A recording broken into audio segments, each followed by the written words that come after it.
As the shock wears off and the dust settles, a traumatized Europe that cannot protect itself now, deciding whether to end what was expected to create a stronger Europe.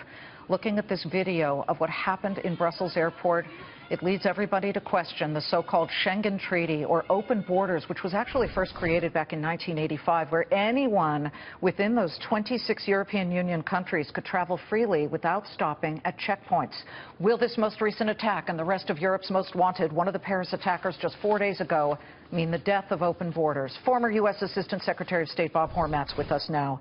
First of all, Bob, that becomes the question, because the man who was arrested 4 days ago, one of the masterminds at the Paris attacks, just easily drove through and got back to Belgium. Yes, I think there is one question whether they can, in fact, close the borders now they've left them open. These borders are, as you know, very, very open now.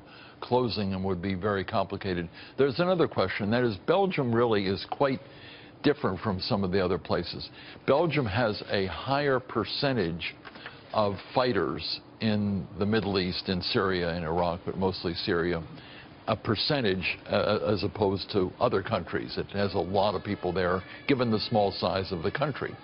The thing that really is interesting, many of the people in Belgium are Moroccans. They're not really from that area at all. There's a big Moroccan population. The other thing that seems to be the case from people I know who've studied this very carefully is that there are a lot of these fighters, these foreign fighters in Syria, they have very good contacts with the people back home. And many people back home who may not have come across the borders, who may be indigenous jihadis, get inspired by emails from those people who are out there fighting on the front and decide that they too want to play an active jihadist role and kill people. You combine porous borders in Europe with a heavily concentrated Muslim population in Molenbeek, which is that neighborhood in Brussels. Yes. And then you add to it, somehow these weapons are getting through. We can take a look at the picture of the suspects that was captured on the airport cameras, and you can see, I want everybody to look at their left hands. We've circled them. Those are the gloves that people believe were used to hold on to the so-called, you know, the trigger and the detonator. Okay, for those bombs. You have 3 guys walking up with bombs and Kalashnikovs in their luggage. They didn't get through security, but they just blew it up right there. How can that happen when Europe was supposed to be on high alert? It puzzles me and really saddens me that the intelligence services that should be very vigilant, particularly now, were able to miss this. It also demonstrates how cunning and how sophisticated some of these people are to be able to get weapons in Europe. Not the easiest thing in the world.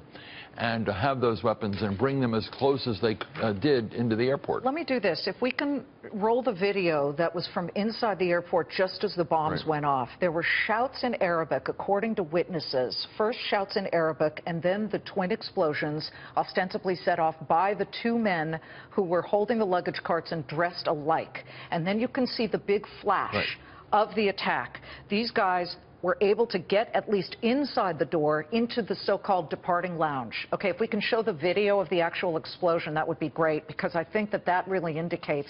And then the aftermath, Bob, did you see? The chaos, the terror. Total chaos, but you had baby strollers. Oh, I know. And you can see here, so they were in the far part of this departure lounge, and people just running and screaming, and that is where 20 of the victims lost their lives.